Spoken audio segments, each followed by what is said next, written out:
بسم اللہ الرحمن الرحیم. آپ دیکھ رہے ہیں کنفیوژن چینل اور میں ہوں آپ کا ہوسٹ یاسین حسن. آج کے اس کلاس میں ہم پڑھیں گے کہ نور الدین محمد جہانگیر کون تھا. نور الدین محمد جہانگیر شہنشاہ اکبر کا سب سے بڑا بیٹا تھا. وہ 1569 میں پیدا ہوا اور اس کی ماں راجپوت تھی. اس کا اصل نام محمد سلطان سلیم تھا. اس نے اپنے باپ کے عہد میں ان کے خلاف بغاوت کی، لیکن بعد میں باپ بیٹے میں صلح ہو گئی. 1605 میں اکبر کے مرنے پہ سلیم نور الدین محمد جہانگیر بادشاہ غازی کے لقب سے تخت نشین ہوا. جہانگیر نے تخت نشین ہو کر باپ کے مقرر کردہ اہلکاروں کو بحال رکھا اور آگرہ کے شاہ برج سے زنجیر غدر باندھ دی تاکہ مظلوموں کی داد رسی ہو سکے. جہانگیر نے سخت سزائیں منسوخ کیے اور نشہ اور اشیاء پر پابندی لگا دی. اس نے مذہبی رواداری پر عمل کیا اور ہندو کو اعلیٰ عہدوں پر فائز رکھا.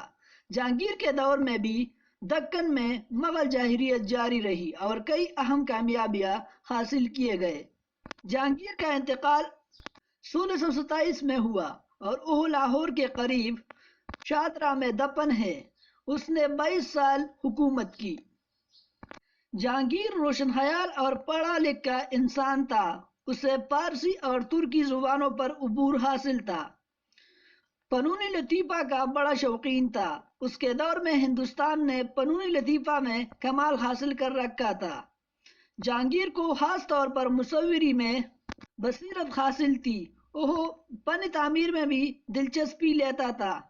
اس کی سرپرستی میں علوم و فنون نے بھی بڑی ترقی کی.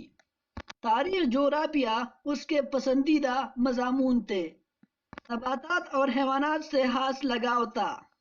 مشہور مصور ابو الحسین اور منصور اس کے دربار سے وابستہ تھے.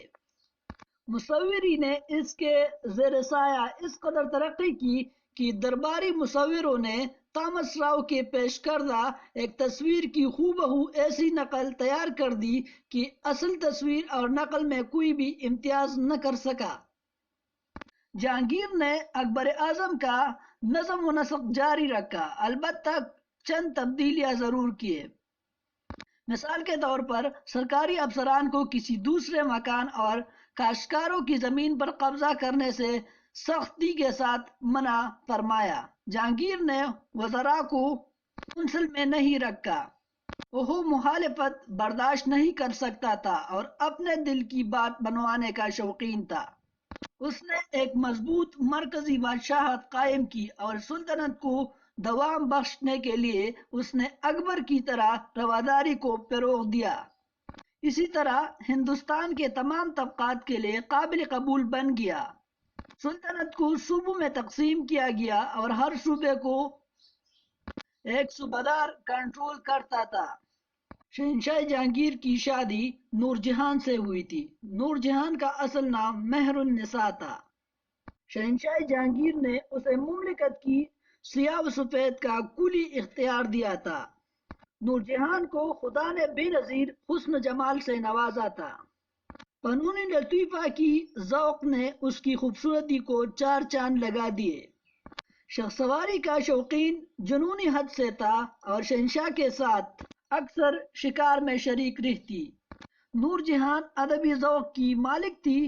آپ فارسی ادب کو پسند کرتی تھی اور اکثر اشعار سنایا کرتی تھی. اس نے ایسے کچھ اشعار کہے کہ آج بھی ان کی تعریف کی جاتی ہے. جہانگیر بھی شعر و شاعری کے شوقین تھے، اس لیے اس دور میں ادب کے میدان میں کافی پیش رفت ہوئی. نور جہان نے نئے فیشن ایجاد کیے. اس نے ایسے لباس اور زیورات ہندوستان میں متعارف کیے کہ جن سے ہندوستانی لوگ ناواقف تھے. نور جہان نے صوتی اور ریشمی ملبوسات کو جدت کے ساتھ پیش کیے. نور جہان تعمیرات کے بھی شوقین تھی اور لاہور اور شاہدرہ میں اپنے محبوب گوہر جہانگیر کا مقبرہ بنوایا. جہانگیر بے حد انصاف پسند تھا. آپ ہمیشہ اپنے رعایا کی شکایات کو سننا پسند کرتے تھے. اور شکایات پر انصاف کے ساتھ لازمی کارروائی کیا کرتے تھے۔ شکایات سننے کا مخصوص طریقہ کار بھی تھا۔ آگرہ میں اس نے محل کے صدر دروازے پر زنجیری غدل لٹکائی۔